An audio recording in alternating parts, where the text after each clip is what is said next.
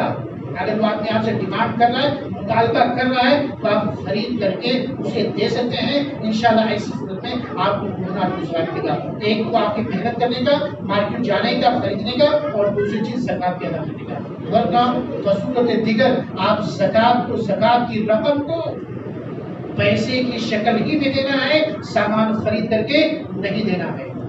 اب آخر میں دعا کرنا چاہیے کہ اللہ تعالیٰ ہم کا, اور بھی اگر کسی کا کچھ مسئلہ رہا تو زکات اس موضوع پر بعد میں دریافت کر سکتا ہے, پوچھ سکتا ہے. اب آخر میں دعا کرنا چاہیے کہ اللہ تعالیٰ ہم تمام لوگوں کو زکات کے موضوع کو اچھی طریقے سے سمجھنے کی توفیق نصیب فرمائے, اور جتنے سارے لوگ مالدار ہیں, جو صاحب حساب ہیں, ان تمام کے تمام لوگوں کو زکات کرنے کی توفیق نصیب فرما. آمین. تقبل رب العالمین. وآخر دعوانا ان الحمد للہ رب العالمین. ان اللہ وملائکته یصلون علی النبی يا أيها الذين آمنوا صلوا عليه وسلموا تسليما. اللهم صل على محمد وعلى آل محمد كما صليت على إبراهيم